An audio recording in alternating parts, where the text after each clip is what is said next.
Chat with Naija Live TV. Today we examine youth leadership and social advocacy in Bayelsa State. We have an amazing personality with us in the studio who we believe will do justice to the topic. So do well to stay tuned. My name is Barbie Mkparu. So real quick, our guest today is Comrade Moses Atti J. He is a student leader and social advocate based in Bayelsa State. He's known for his involvement in youth leadership and has served within Nigerian Youth Parliament, as well as NOBS, National Union of Bayelsa State Students, where he contributed to representing student interest and promoting engagement on issues affecting young people. Through his advocacy, he has remained active in highlighting government initiatives, community development efforts, and the role of youth in driving positive change across the state. As a voice for young people, he continues to engage in conversations around leadership, accountability, and development in Bayelsa State. Comrade Moses Atti, you're welcome to Naija Live Studios. Okay, thank you, Naija Live Studios, for having me here. You're very much welcome. So, real quick, there's a nickname that we see attached to you, the Compass Daddy. What's that about? When did it start? How did the name come about? Well, the nickname Yeah. or the appellation, the Compass Daddy, was a name that was given to me from my days of student unionism. It was because I was always filled with activities. I was always hyperactive, organizing different student programs, organizing different youth-related programs. I'm the convener of the Emerging Leaders Conference. Yes, I saw that. I think you did one in 2020. That's one I saw. I've done several editions of it. I'm also the convener of the annual Bayelsa Youth Leadership Awards. Oh, wow. I've done 9 editions. For the past 9 years, I've been doing that program, and the 10th edition is coming up. So achieving all these things You are indeed the Compass Daddy. without any identified or recognized sponsorship, or without government funding, as so many persons or so many youth organizations and as so many government officials do. They rely on only government to carry out program. But as a young person, I've been successfully carrying out programs, even to the amusement of commissioners. They will say, Wow. Atti, how have you been able to do this program Without this big? seeking Without support. government funding and the rest of them. So that was how the Compass Daddy came. So Wonderful. I know how to get There's always a get way things out. done. Yes, thank you Oh, very wow. much. It's amazing to have you with us, honestly. I mean, you have inspired me as well as other viewers, from the whole the memory lane from your active days in student unionism. Quite impressive. So you mentioned student unionism. Let's get into what inspired you. I mean, there are so many, we have most students that go to school, the university, polytechnics, institutions, to just focus on their studies, get the degree, get their statement of result and leave. Why are you part of the ones that chose to do leadership on campus? Well, at my secondary school level, I've always wanted to be a politician. Oh, okay. But as life evolves, we got to discover different aspects of us. So when I gained admission into the university, I started with music. I was a musician before I gained admission. Wow. So I started with music. Then along the line, the political aspect of me came out. So I aspired for a particular position in my department, the position of provost in my department. Okay. But, As at what level were you in school? 100 I was or in what? 100 level then. So you started from the very first level in school? I was in 100 level then. I aspired for provost, for departmental provost. But along the line, no, sorry, it wasn't even provost, director of socials.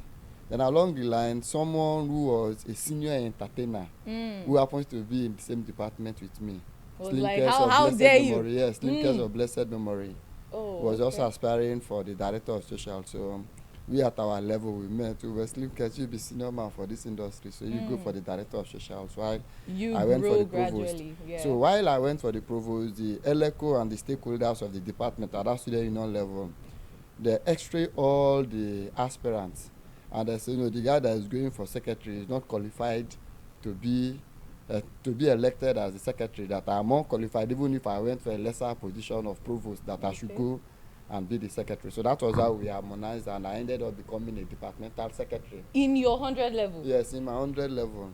What? So at that same 100 level, I served the department president very well, in person of Comrade Samuel Olukale. I served him very well, and when it was time for transition, I was in 200 level then. I aspired to be department president. I contested with several other persons who were also in higher positions than me. Yeah. Then at the end of the day, to God be the glory, the elections was inconclusive as it may be or as it was. So we had a meeting between the department stakeholders, the HOD of the department, Professor M.Y. Nabofa of blessed memory, now called all of us that why were we unable to conduct our department election, and we highlighted the challenges. Then we were called upon to set up a caretaker committee, a substantive caretaker committee that will be leading the department at least maybe for some months before we could do an election.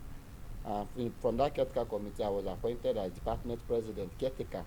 Wow. Alongside other persons, because according to the stakeholders and the department president, when I served as the secretary, I served very well. Very well. So that was how I became a department president. And after the caretaker duration, they said I should complete the tenure according to the department leadership and the stakeholders. That was how I completed the tenure. And as department president, my tenure achieved a lot. We were able to produce Miss NDU, Mr. NDU, Miss Fasa, Mr. and Mr. Yes. Even faculty kings and queens. Yes, we were able to, those were some of the strong achievements there. So as a department president or as a faculty president, for you to go outside, explore and bring things out.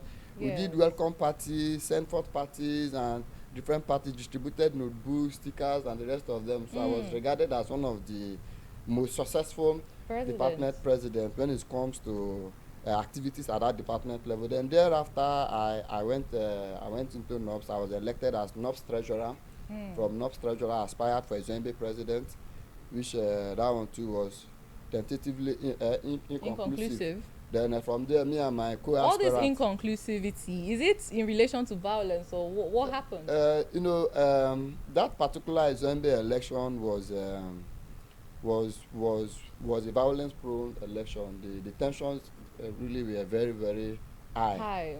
Because as I was contesting for Zambia president, another person from Southern Naija local government, I'm from Mkparu local government, so another person from Southern Naija local government was also contesting for Zambia president, and my own person too, who is also from Mkparu local government, was contesting for a Zambia president then, SUG president then, a person of Comrade Paradise.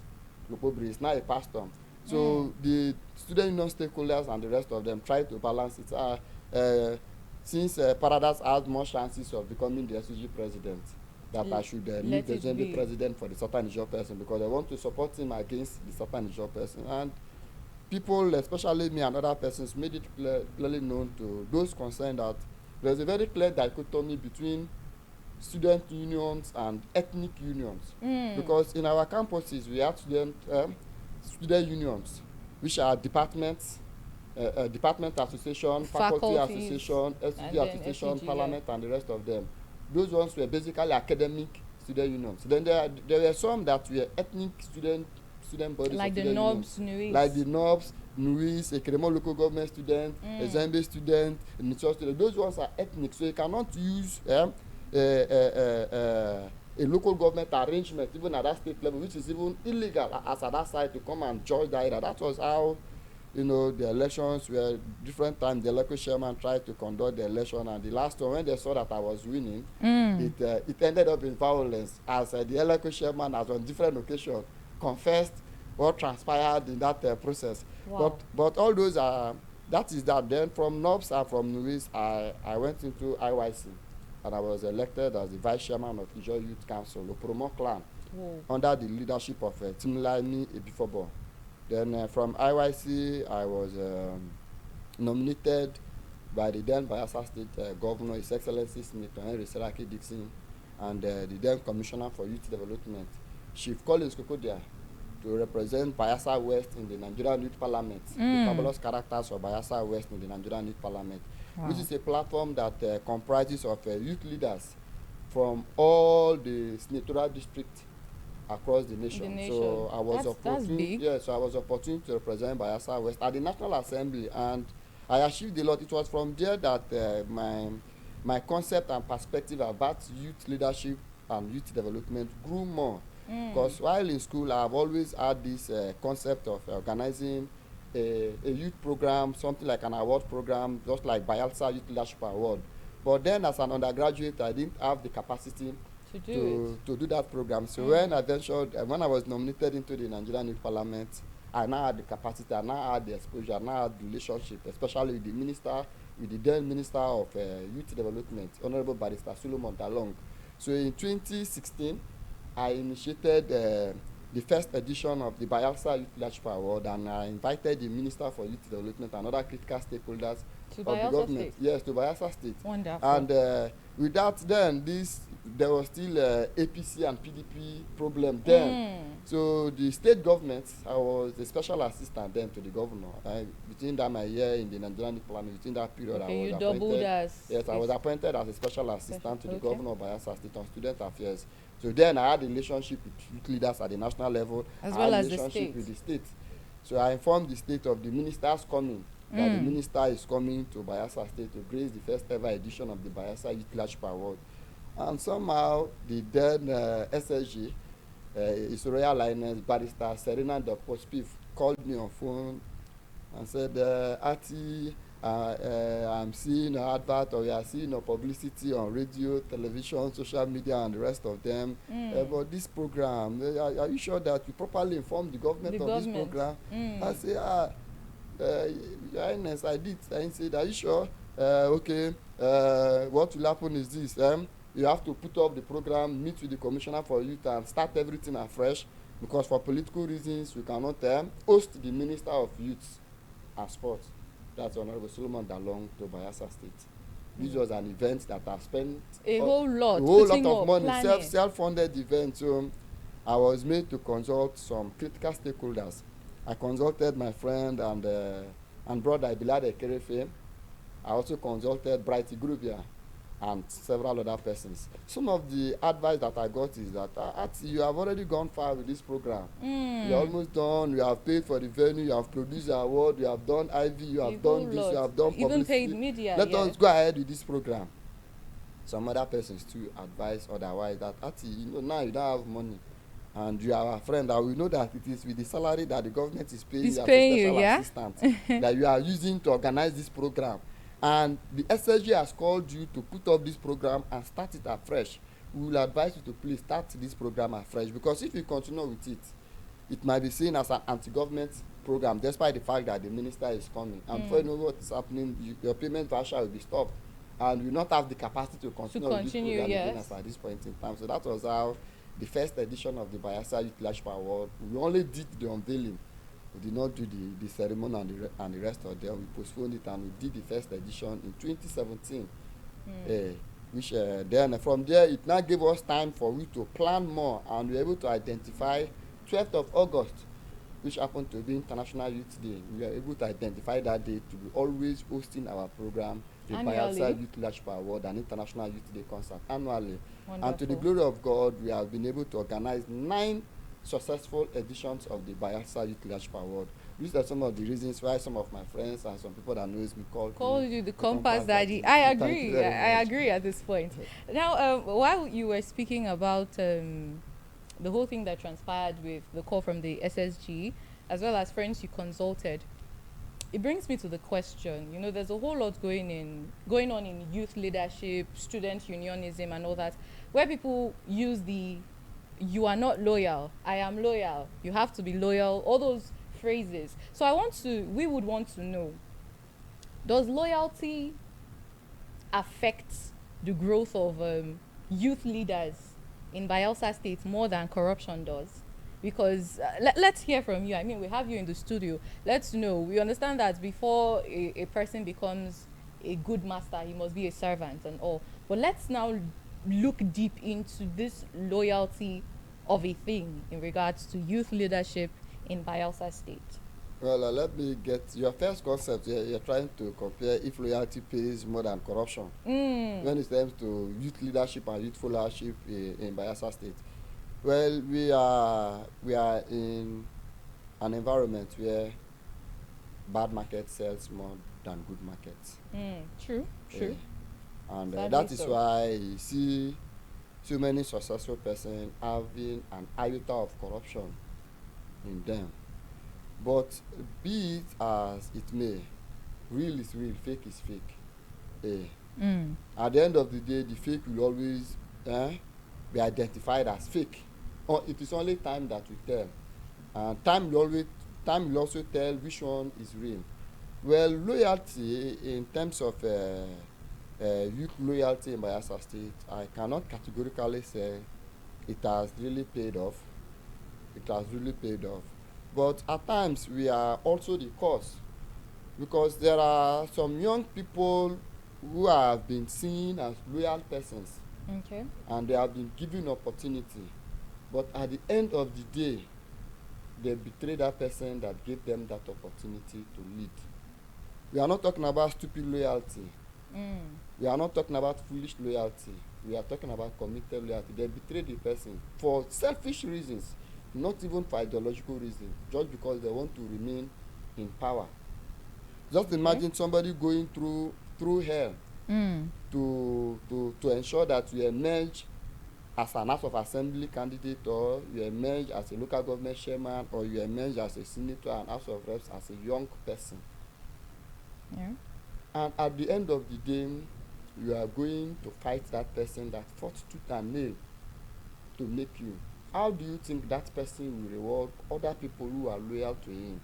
He has already gotten a disgruntled mindset Mm. towards the young folk. So it is only those leaders who are gifted leaders, who knows the importance of loyalty, that will still give other persons the opportunity to be loyal To. and also to reward them.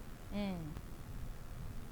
What am I saying in this? What I'm saying is that it is good to be loyal, and our leaders should identify loyal people and young people who has been loyal and who has been identified by leaders. They should keep being loyal and they should be committed ideologically, and they shouldn't be driven by their stomach infrastructure.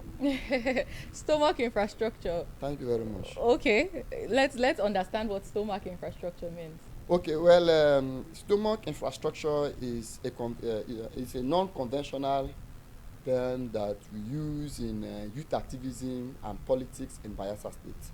Okay. By stomach infrastructure, it's a process whereby someone is being driven by emotions and appetites. By emotions and appetites. Thereby putting aside I their am core eating now. values. Yes, I am eating now. Mm. This food, if I don't look for a way to sustain this food, tomorrow I might be hungry. So whatever that I can do to ensure that tomorrow I still have this food to eat, I must do it, even if I am doing it against the ideology that I was brought on board, even if I'm doing it against morality, even if I'm doing it against society, even if I'm doing it against the political school of thought that produced me. Stomach infrastructure. For example, I am from, not even example, I am from a Kremon community. A young man doing his thing, underground, struggling to succeed. Yeah. And I'm being identified by someone who have seen potentials in me. And the person is nurturing me, sponsoring me, and facilitating my success. And when I'm technically successful, maybe the person is embattled. That person that has been working on me for years is embattled. For me to show solidarity with that person as at that time that the person needs me, for the fact that the person can no longer invest on me financially, morally, and otherwise, I will go and identify another person, or I will make myself vulnerable to another person. That will continuously feed me, or that can feed me the next day, For the against the person meantime. that has been feeding me for the past weeks or for the past month, or that has done a lot for me. It is stomach infrastructure. We are driven by appetite against leadership, because as leadership and politics is, whether in youth leadership or in secular leadership, we must be driven by ideology. we must be driven by ideology. And we should always know that someone that has tea will definitely need bread to drink the tea. You definitely need bread, except you just want to drink water. But know that tea always goes with bread. So know that once you are being funded, once you are being supported in a particular endeavor, tomorrow you will still need the support of people or the support of leaders. But then people will look at your antecedents.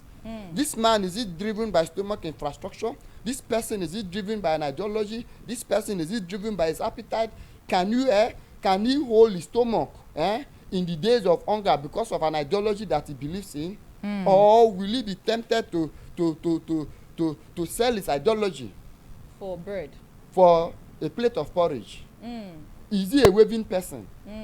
You might be succeeding, you move here, you succeed, you move here, you succeed. But at the 00 hour, people will definitely assess people. That is where the fake ones and the real ones will be identified. You can be succeeding in your malicious way for years, but one day your deceit will be exposed. So let us do away with this stomach infrastructure politics that we are playing, and let us also do away with this habit of not rewarding loyalty. Thank you very much. Okay. Still in regards to loyalty, stomach infrastructure and all that, take for example, currently you are a youth leader, so many people look up to you. The same way you have people that have built you, same people that you had looked up to and you still are looking up to in regards to loyalty. How about your leader, your master, so to say?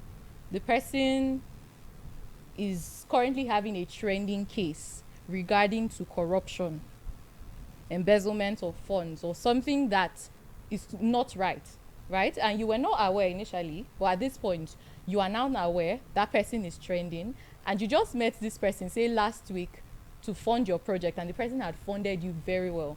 At that point, how is your loyalty supposed to be? Your master is shaky. Your master is currently battling with allegations of corruption and fund embezzlement. He just funded your project, or he or she just funded your project. You as a youth leader that is supposed to attack corrupt politicians or corrupt people, what would you do? What do you advise youth to do and youth leaders? Well, I understand your question very well. Being loyal to somebody that is being found wanting at a particular point in time, or being loyal to somebody that is embattled at a particular point in time. You see, even the Bible has made us to understand that for all have sinned and come short of the glory of God. As far as the Nigerian system is concerned, there is no leader that is 100% perfect. Yes. That does not mean that I am in support of financial misappropriation or corruption. There are issues whereby it is not every issue that you give your opinion on, especially when your person is affected.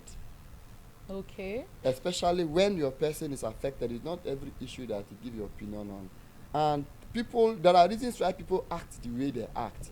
And because you are a youth leader does not mean that you start dabbling every issue that comes your way on social media without having adequate knowledge of that particular thing. Just because you have gotten an introduction to the particular issue, you think you have known enough. So, but as a you start voicing your opinions unguidedly. So for me, if I have a leader who is going through such problem, I will do all. If I can hear from him, I will hear from him. Leader, these are the issues that we are hearing. What is the true state of things? If he wants to tell me the truth, he tells me. If he wants to tell me something else, he tells me.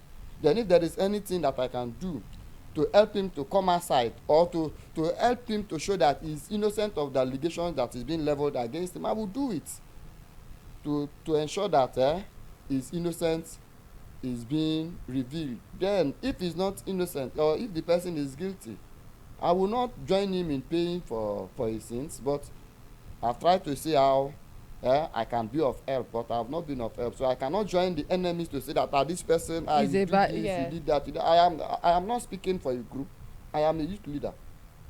I am an activist. Mm. Being an activist does not mean that every battle you see, you start dabbling into every battle that you see. For me, I don't dabble into battles like that. I select my battles carefully so that when the implications of the battle that I'm fighting comes, I'll be standing on my tentacles to face those battles head on.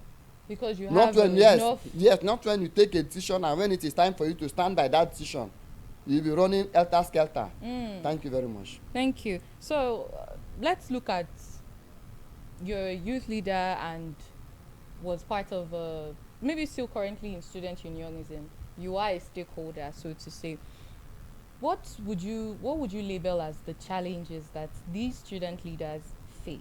Because nowadays we're seeing a whole lot of student leaders, some even youth leaders, that are turning advocacy, activism, social advocacy to a career path rather than actual impact. So what do we label the challenges? What exactly is the problem that student leaders face? Well, your your question is somehow ambiguous, but we'll try as much as possible to coordinate it. Well, for one, the challenges that students and youth leaders face in their activities, and also the challenge of choosing activism as a career path. Well, for me, the challenges that youth and student leaders face is one, the issue of unemployment. Okay. I've been a graduate for the past 11 years, even if I'm a student leader. I don't like taking that position of active student leader. I'm no longer an active student leader. I'm almost a veteran in student unionism. A stakeholder, yeah. I'm a stakeholder in student unionism. So, but whenever we are called upon on issues like this, we always air our voice. Now, one of the challenges in youth development and unionism is unemployment. We have a lot of talented young people, a lot of skilled young people, a lot of educated young people, a lot of learned young people who are sitting idle in their various homes. There is no opportunity for them to bring out the craft in them, or the best in them, or the knowledge in them, or the skills in them. That is a very, very serious challenge. Then another challenge that we are all running away from, that is like a time bomb, is the challenge of cultism. Cultism has eaten so deep into the veins of student unionism and youth activism. So sometimes it is even very, very difficult to create a very clear dichotomy between unionists and cultists. Cultists, yeah. Now, some unionists that are cultists have made it a point of responsibility that they must initiate any student or any youth leader that comes to consult them to aspire for a position, either in student unionism or in youth activism. It's a very big problem. No. It should come to an end. They should stop doing it. These boys are coming to lead. These girls are coming to lead. They are not coming to join the confraternity. So why will you introduce them into a confraternity because of their aspiration? Okay. And it is only few that are able to fight that temptation and continue with their aspiration. Others continue with their aspiration and embrace the temptation. Initiation, yes. Some leave the two, some embrace the two, some choose one. So Now, progressively, that aside, now we must progress from protest to productivity. I agree. We are more, as youth leaders, we are more of protest, maybe social protest, social media protest, physical protest, showing Noise, of attention. grievances and the rest of them, without being productive. As young people, we should be productive. Productivity should be our watchword. Let us understand that the government itself cannot provide everything that the people need, that the youth need, even though they are to create the enabling environment for the people to excel. As a young man, what are you doing to make impact in the society? What are you doing to make impact in the government? What are you doing to make impact in the environment? Let it be that you are productive, but the system has not created the enabling environment for you, that the system has failed. Not when you fail yourself, and even the system too will fail you. Even if the system is failing us, let us not fail ourselves. Yeah. There are some persons that even in these challenging and even in these failing systems, but for the fact that they are being productive, they have excelled. Thank you very much. Okay, thank you. So let's see, how can youth leaders, student leaders as well, how can they turn this advocacy into real-time development and lasting opportunities? Well, advocacy, the concept advocacy is like agitating for something, requesting for something, for good thing to be done, and the rest of them. And advocacy has brought real-time development over the years through the activists or the youth leaders advocacy. We have had several employment opportunities for our people. Okay. At different occasions. We have made the government to listen to the plight of the youth, because as a youth advocate, you are to ask for good things for the youth. You are to make the youth to contribute their quota to societal development. That is youth advocacy. So youth advocacy has really contributed a lot to societal development, and there is no laid down principle of youth advocacy, or of contributing, or of using it to make real time gain. Okay. There are some persons through the advocacy, they are identified to play roles in NGOs. Yes, so they know you as a youth leader, or they know you as this. Some international NGOs and national NGOs can identify you. Please come and partner with us. We want you to drive this focus. From there, some persons earn a living from it. Okay. Some persons, while they are serving as youth leaders, employment opportunities come to the organization, or come to the council, or come to the association. Some persons get employment through their service or through the advocacy, and several other benefits. So there are a lot of benefits in being a youth leader. But being a youth leader is not a career path. It is a passion. It's not a career. That is why. But you would agree with me that some persons are turning it into a career. It's now looking like a stylish way of begging for funding and then recognition. Yes, those persons that have taken it as a career, the sky is big, for every bird to fly. Today, you see people picking up waste to make money. Yes. They see that one as a career. Waste recycling. It's a career. So those that have seen youth activism, or youth advocacy, or youth development as a career, so be it for them. But then, as a youth leader, shouldn't you caution such persons that if you want to be an advocate and then gain money while at it, don't do it under the disguise of a youth leader or a student union leader? Shouldn't that be addressed? Well, I cannot tell one on how to dress his bed before he sleeps. As a youth leader? Yes, I cannot tell one. I cannot tell one on how to dress his bed before he sleeps. Okay. I can preach that how you dress your bed, that is how you lie on it. Okay. But now, just like what I said, people make money from waste recycling. So if some persons have seen student unionism or have seen youth activism as their career path, will I be the one to go and tell them to stop feeding from student unionism, or to stop feeding from youth activism?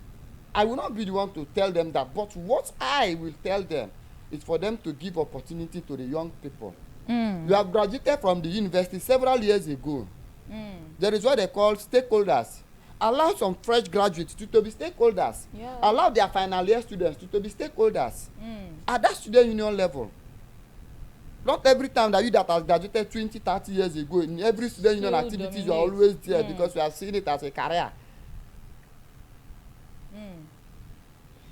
I cannot really stop you. Then that aside, even in our youth business, our people and our stakeholders in youth development have tried to refurbish youth activism negatively because of their selfish interest. Now, when I was in the Nigerian Youth Parliament, the benchmark for nomination into the Nigerian Youth Parliament is from 18 to 35 years. Okay. For you to be a youth, according to the National Youth Policy. 18 to And 35. yes, 18 to 35 years. Now it has been reviewed to even 29 years, not even 35 years again. For you, so once you are beyond 29 years, you are no longer a youth. A youth, yeah. But we see our structure, refurbishing or reconstructing constitutions and raising the bar of youth to 45 years. That a youth is someone from 18 to 45 years, as the case may be. How can a 45 years old person be a youth? Then what will a 18 years old person be? What will a 29 years old person be? Especially when this structure, when those persons that were young and they were occupying these positions refuse to leave, they continue to grow in the association, either the Ijo Youth Council or the National Youth Council of Nigeria or the Bayelsa Youth Association or whichever youth structure, because they have been there before. They know the business more than others. They continue to grow in the business and they continue to amass positions to themselves, and giving the real youth with that youthful exuberancy, with the passion for service, depriving them of the opportunity of leadership. Sadly. Because the more they grow, the more they get connected, the more money they have. So they have higher possibilities of assuming that position. Even when stakeholders call them for settlement or call people for settlement and harmonization, they will always tell the younger ones to leave it for the older person. Citing examples of this person have served there 10, 15 years ago. He has been aspiring for this position 20 years ago. So this time around, please let us leave it for him. Even if he's old, we look for ways that we can reconfigure the constitution so that we can accommodate him. And subsequently, it is bad. It is very bad. We are doing it in aberration with the National Youth Policy. We are doing it in aberration with how the United Nations has stated youth to be. Must you always be behaving in a parochial way? What is 45 years? Once above 35 years, there are other structures that can accommodate you. We have the INC, we have the PANDEF, we have other structures. Thank you very much. All right. Thank you so much. We have a question here. What changes would you like to see in policies affecting students and youth in the state? Okay, the changes that I would love to see is that student unionism should be encouraged.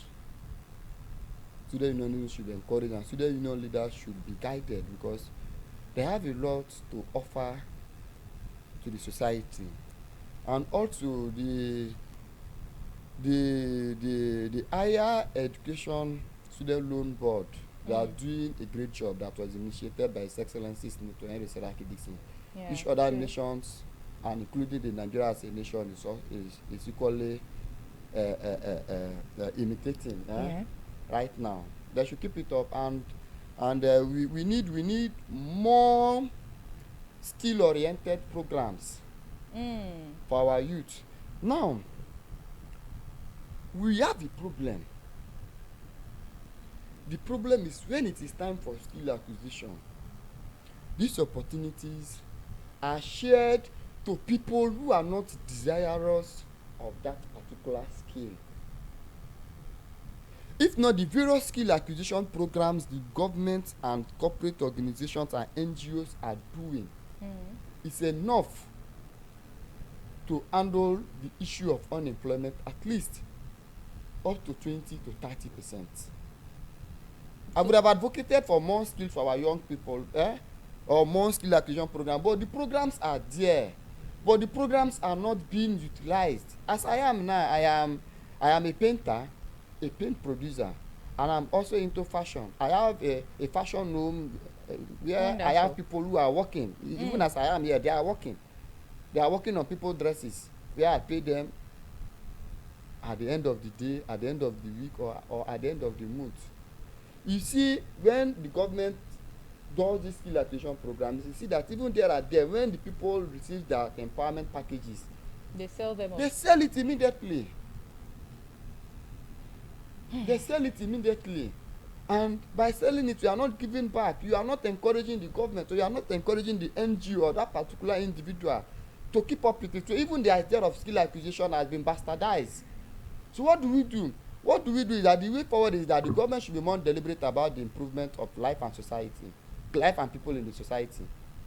Okay. Now, the government will set up structures, employment structures, either corporate, Actual firms. yes, either corporate or the ones that are being owned by government as parastatals.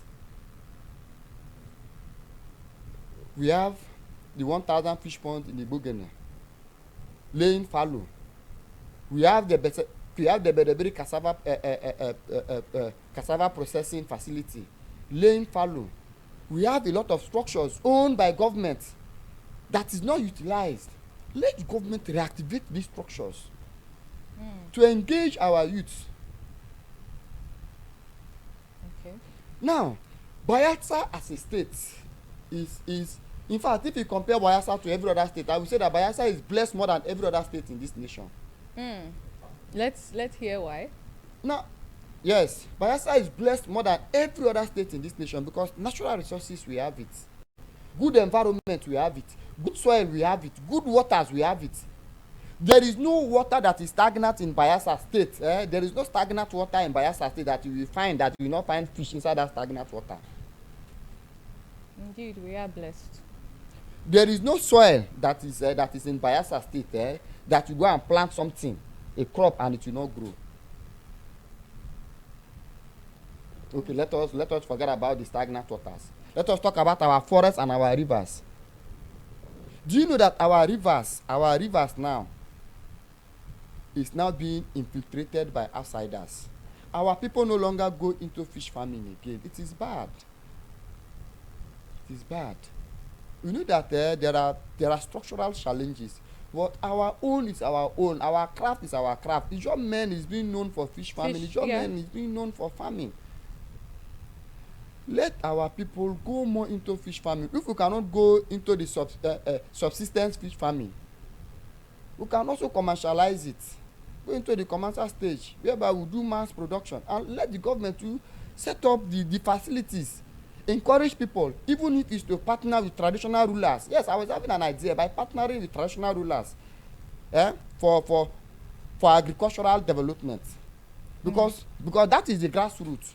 If you partner with a particular traditional ruler that want to carry out an agricultural program in your community, we need some hectares of land, and we are also going to employ members of this community to be working, or indigenous of this community to be working in the farm.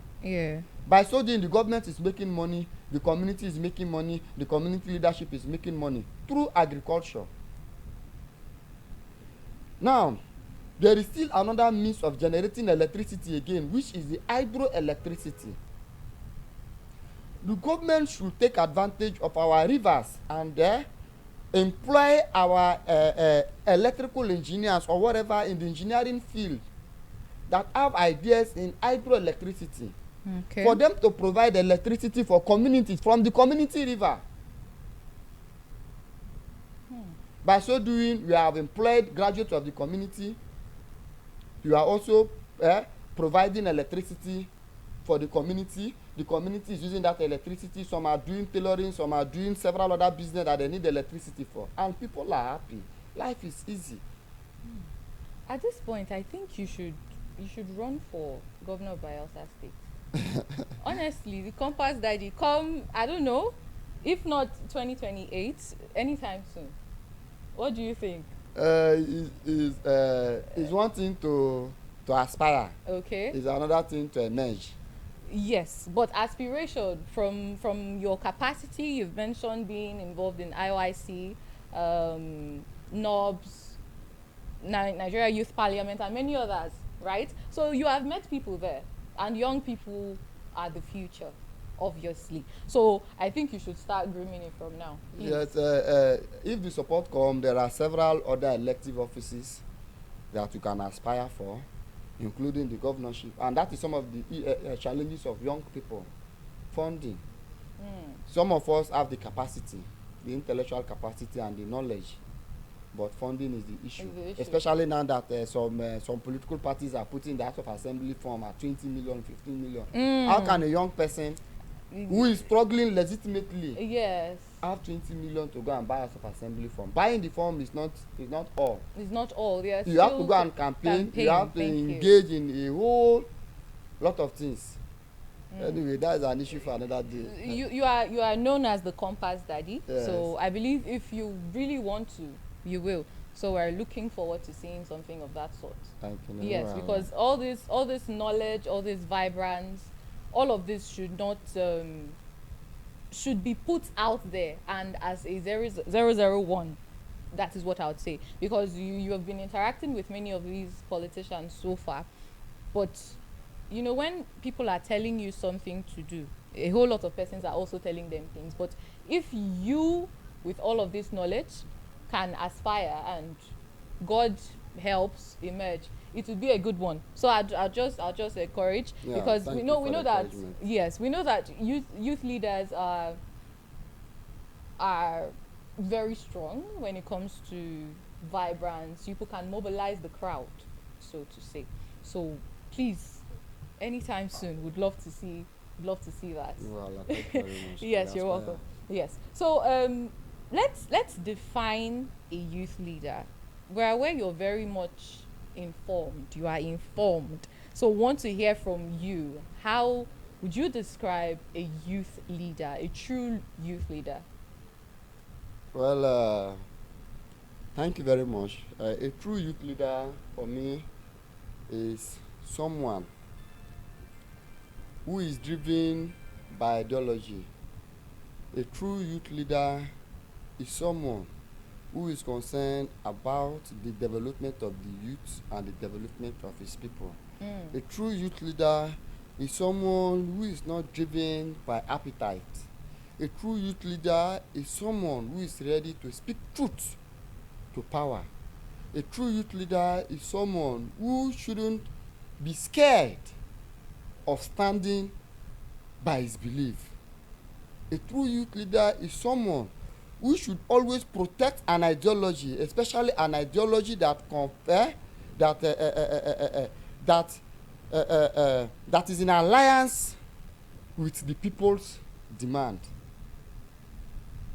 A true youth leader shouldn't be someone who is driven by appetite, who is driven by convenience, who is driven by comfort, who is driven stomach infrastructure. Yes, who is driven by stomach infrastructure. And mind you, we have the youth leader concept. We have some that are elected youth leaders. They are elected youth leaders. Okay. There are some youth leaders that are youth leaders by service, and youth leaders by endeavor, or youth leaders by activism. Impact too. Now, if you are an elected youth leader, you are different from a youth leader who was once elected, or a youth leader who is just there in service, or a youth leader who is a leader by service or by antecedent. Now, once you are elected to speak for a group of people, you don't segregate those people.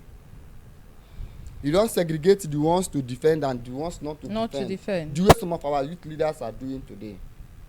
They are selective in their defense. Why? Why is that? Why are they selective? What's the difference between all these people? Are Ekelga students. Ekelga students, so to say. Why do we have some leaders that would defend a particular part of the Ekelga students?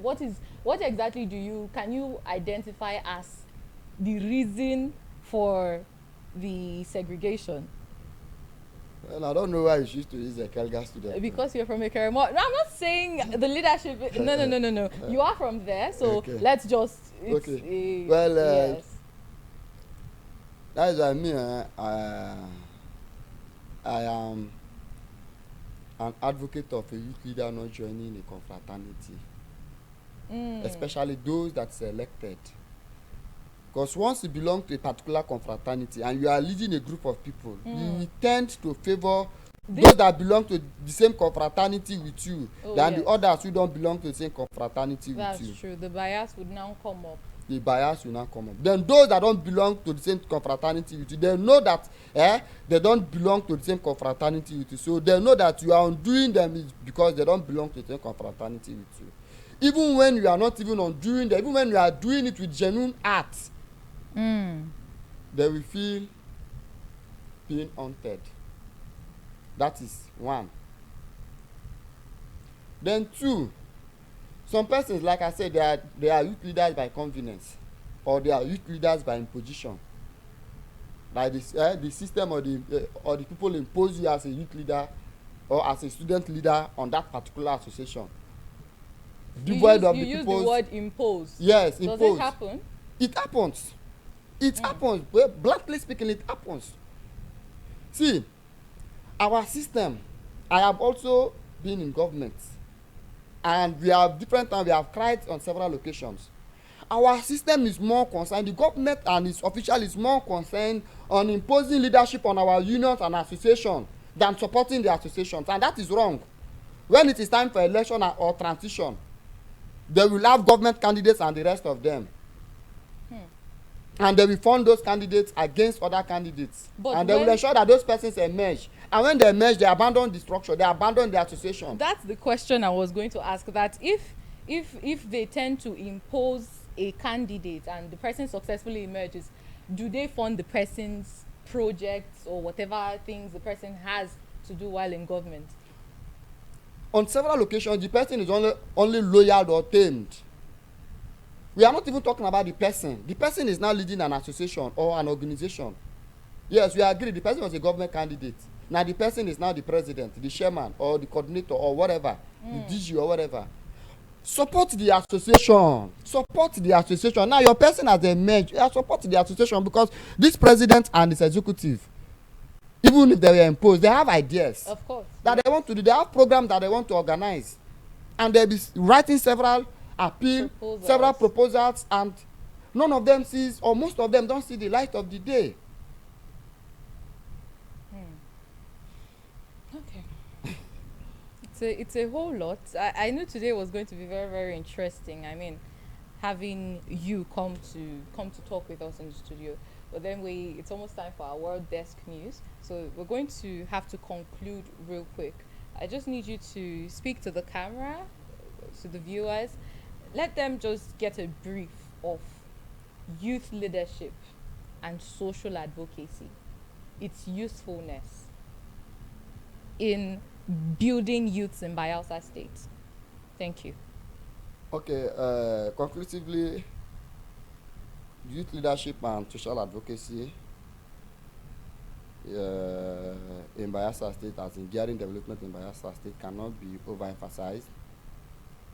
Because as you can see, a lot of development in our society is as a result of the agitations of these youth organizations, these youth leaders, and the rest of them. And I want to plead with corporate organizations to partner with youth organizations, youth associations, and the rest of them to carry out community-based program as part of their corporate social responsibility.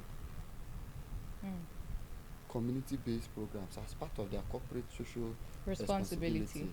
Then, I want to appeal to those that is above a particular sect to allow those persons within that sect to drive the process, or within that sect, or within that contemporary age to drive the process. That aside, we need a building that is called the Bayelsa State Youth House. Bayelsa State Youth House. Bayelsa State Youth House, okay. Or Bayelsa Youth House. Okay, I think the one we have is Center for Youth Development. That's a different ball game entirely. Okay. That's a political arrangement. That's a political arrangement. I'm talking about Bayelsa State Youth House, or Bayelsa Youth House, and this Bayelsa Youth House should house the Nigerian Youth Parliament, okay, the National Youth Council of Nigeria (NYCN), because these two bodies are the nationally recognized youth bodies across the federation. Now, the student body that is recognized nationally, National Association of Nigerian Students, they are also a youth body. Yes. Give them an office, a permanent office. That's why I say youth house, no, not a rented building, a permanent building. Okay. Whereby every government knows that this office is Nigerian Youth Parliament office, even 3, 5, 10 years to come. This office is NYCN office, this office is NAS office. Then we can come down to the state level. In that youth house, you can also have an office for the Ijo Youth Council, IYC. We can also have an office for NOPS, National Union of Bayelsa State Students. Then if we want to dive into regional bodies, we can create provision for NISOJ, Niger Delta Student Union Government, or NUIS, National Union of Ejembe Students, because those ones are regional student union bodies that we are also affiliated to. Okay. Because with that, our youth will be more organized. From there now, you see that youth will be having more programs. Because even to hire a hall to do a youth program in Bayelsa State is very expensive. Just imagine that in the youth house, we have a conference hall where some of the youth bodies can be using to do their program. So it's a passionate appeal to the government of Bayelsa State to build the Bayelsa State Youth House for the youths of Bayelsa State. Thank you very much. Sounds quite interesting. Thank you so much, Comrade Moses Atti, for joining us today on Chat with Naija Live TV. It has been inspiring, informative. It's been a discovery for me personally, as I believe as well it has been for the viewers. So this has been Chat with Naija Live TV, and we talked on social advocacy and youth development with our guest, Comrade Moses Atti. Do have a peaceful and productive day. I've been your host, Barbie Mkparu. Thank you for watching.